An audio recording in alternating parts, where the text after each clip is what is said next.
कांग्रेस के वरिष्ठ नेता और मध्य प्रदेश के पूर्व मुख्यमंत्री कमलनाथ और उनके सांसद बेटे नकुलनाथ के बीजेपी में जाने की अटकलें लग रही हैं। इन कयासों के बीच कमलनाथ ने दिल्ली पहुंचकर चुप्पी तोड़ी है। उन्होंने साफ कहा है कि ऐसी कोई बात होती है तो खुद ही इसकी जानकारी देंगे।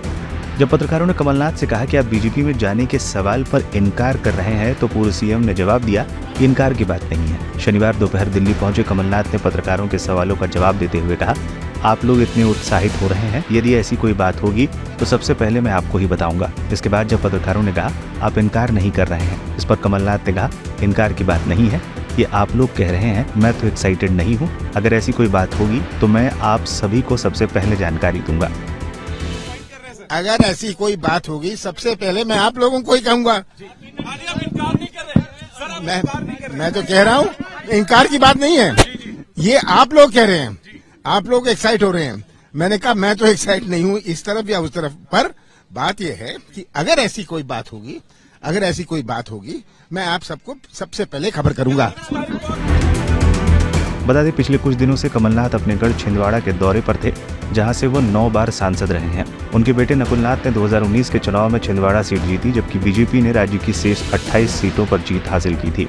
इससे पहले कमलनाथ के बीजेपी में शामिल होने की अटकलों के बारे में पूछे जाने पर वरिष्ठ नेता दिग्विजय सिंह ने दिन में जबलपुर में कहा था, जिसने अपनी राजनीतिक यात्रा शुरू की और जब इंदिरा गांधी को जनता पार्टी द्वारा जेल भेजा गया तो वो नेहरू गांधी परिवार के साथ खड़ा था। क्या आपको लगता है ऐसा व्यक्ति कभी कांग्रेस और गांधी परिवार छोड़ेगा?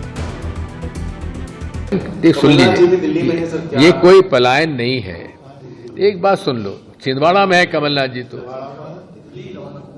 जी, ये तो आप लोग जो है ना, जब तक सनसनीखेज ब्रेकिंग न्यूज नहीं दोगे तो कौन देखेगा, कौन छापेगा। तो इसलिए ब्रेकिंग न्यूज के चक्कर में मत रहो।